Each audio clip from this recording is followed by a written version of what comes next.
Okay, guys, so with this worksheet, there's many ways to do these kinds of problems. I'm going to go through different types of ways for different types of problems. There's other ways to do all of these.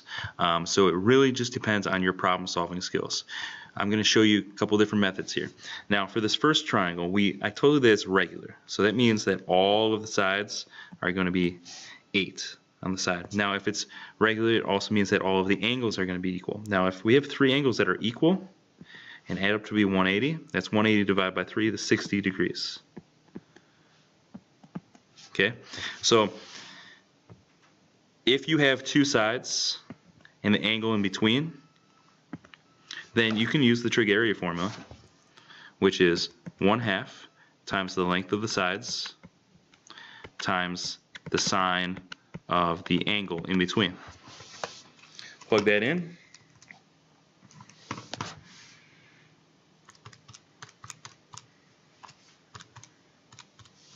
You get 27.71.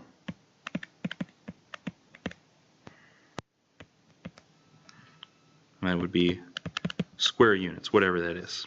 So that's one way to do it. Another way is to recognize that maybe I want to use 1/2 times base times height. Now if this is an isosceles triangle or equilateral, what you can do is cut it in half. No, that's 90 degrees right there. And this was originally 60 degrees. But when I cut it in half, I now have a triangle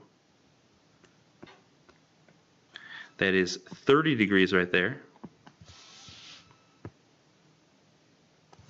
And since the bottom was cut in half, this is now 4. And we're trying to find this length, the height. So we can use it in 1/2 times base times height.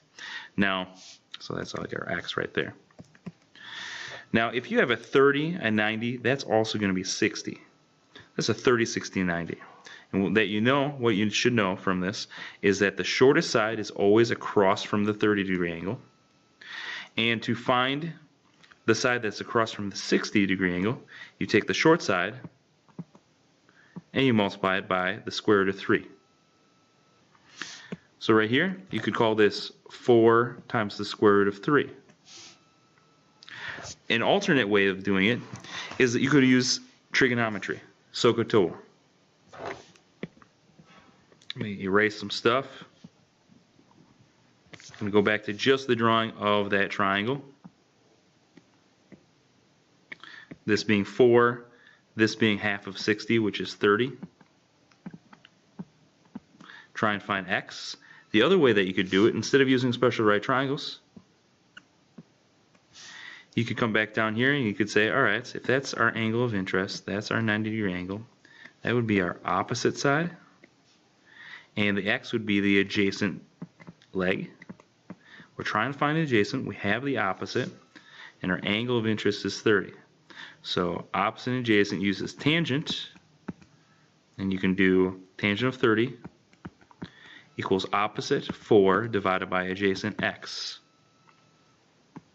Divide that by 1 and cross multiply. 1 times 4 is 4. X times the tangent of 30 is x tangent 30. To get rid of tangent of 30 on both sides, divide by tangent of 30 on both sides.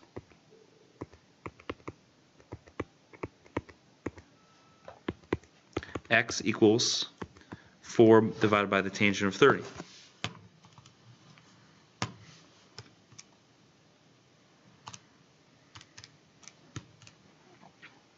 All right, which is 6.92. Now if you go back into your calculator and you do 4 times the square root of 3, that's also 6.928. So either way it's going to work. So if you use 4 squared root of 3 or 6.92, it's basically the same thing, just rounded differently.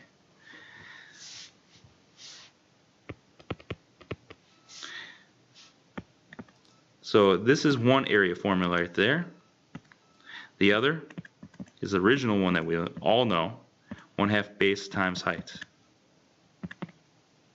1/2 base of 8 times height of 6.92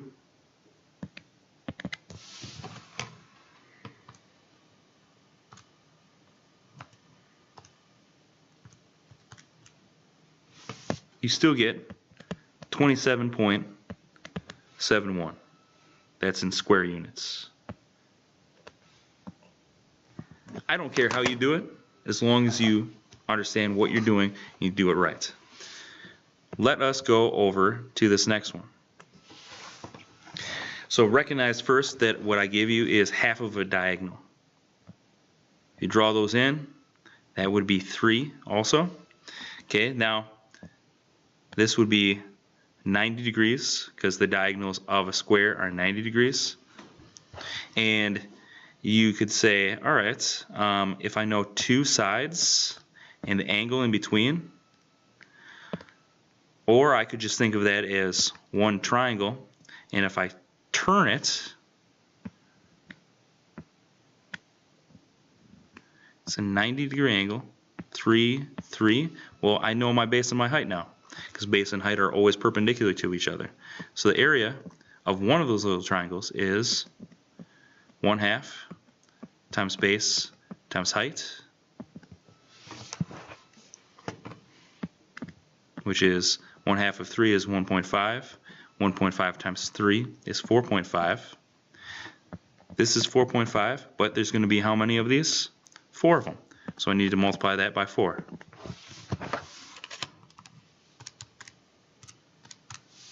Which is 18.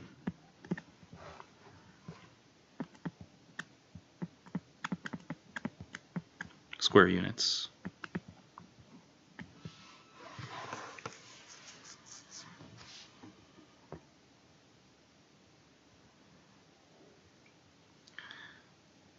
For this next one, pentagon, first thing I need to do, draw in my isosceles triangle. Now, this angle, if I had all 5 triangles, I'd have to divide 360 by 5.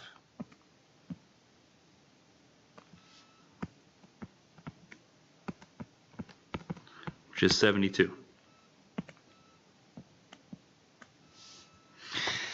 One way to do it, this is not the way that I did in class, but one way I did it is I realized that these 2 angles had to be equal because any triangle that you draw in is isosceles. So I could say what plus itself equals 72. Or I subtract 72 from 180, get 108, and divide that by 2 because those 2 have to add up to be 108. So it's 54 and 54.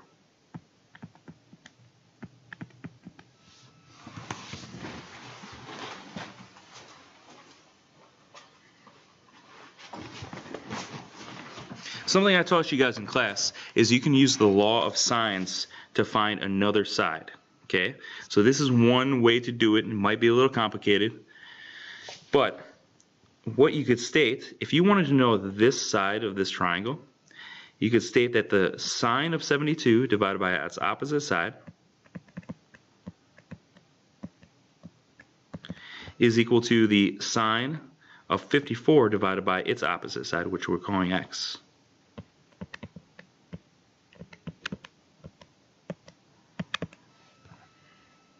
Now if you cross multiply, you get x being multiplied by the sine of 72.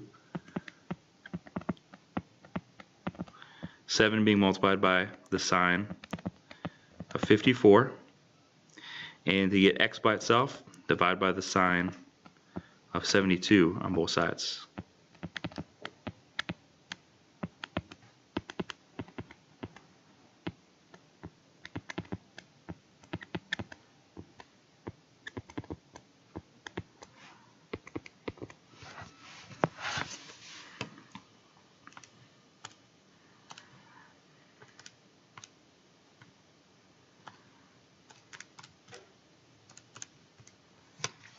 And you get 5.95. Now it's rounded.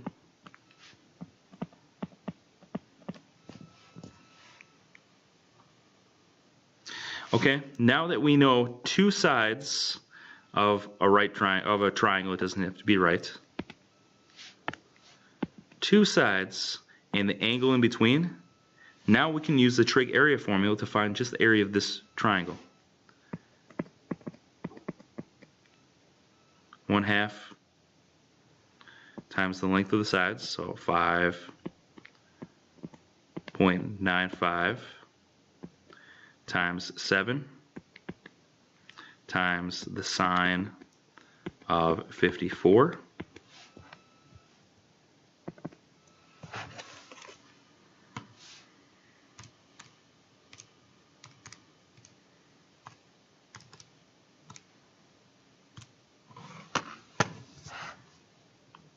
And I got an area of 16.86. That's going to be square units. Okay, so what I did is I used the law of sines to find this side length after I figured out all the angles. And then I used the trig area formula to find my area. But wait, I'm not done. How many of those little triangles are there? 5. So I need to multiply that by 5.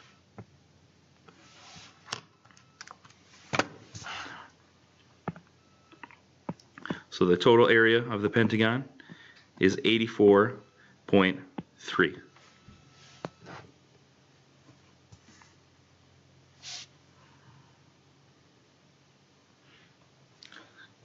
So that's one way to do it. Now I'm going to show you the other way.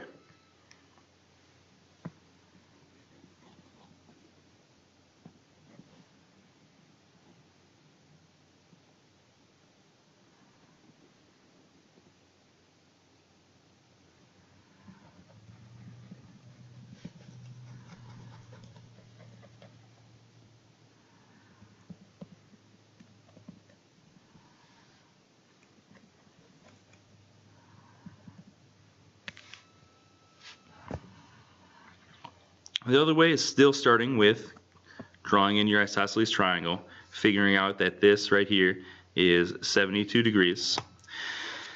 But in this time we're going to use trigonometry to find the height of that.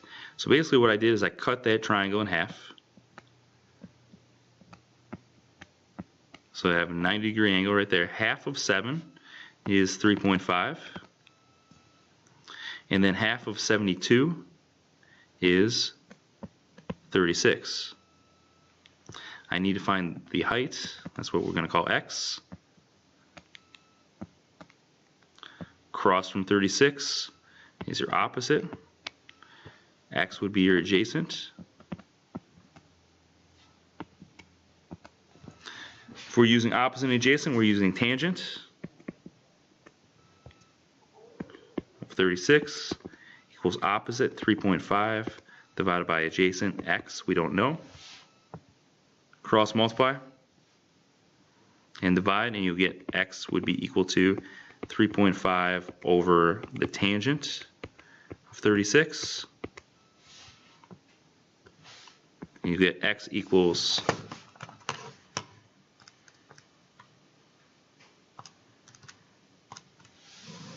4.81, 4.82 I should say.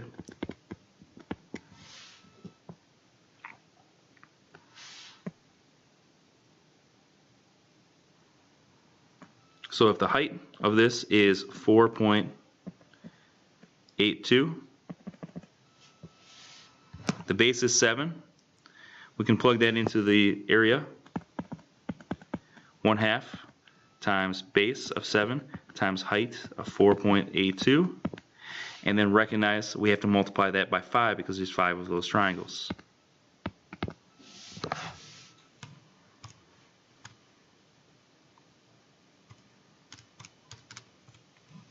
You get 84.3.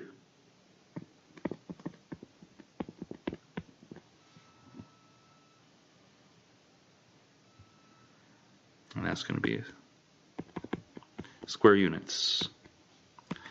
Notice how my answer using this is a little bit different than my previous answer, but it should be very similar. So I don't care what formulas you use.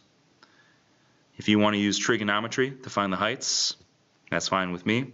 If you want to use the law of sines to find the side lengths, and then use the trig area formula, now then that you know the side lengths, I really don't care, as long as you get the correct answer and do your work correctly. For this one, would probably be easiest to use my first method, because you know if that's 5, this is also 5. You can find that angle, which is going to be 60, because there would be 6 triangles. 360 divided by 6 is 60. And then you can use the trig area formula to find that. So 1/2 times the sides times the sine of the angle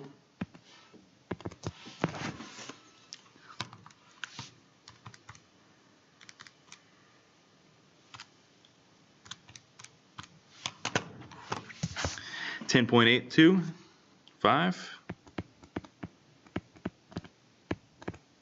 But I need to multiply that by 6, because there would be 6 of those, which I get 64.95 square units. So the hexagon is pretty simple. Just use trig area formula. It's way easier. For pentagon, it's a little bit more complicated. You can use trigonometry. You can use trig area formula. You have to manipulate it a little bit more. But either way, it should work. Let me see where I am. I might stop this video and make a new one.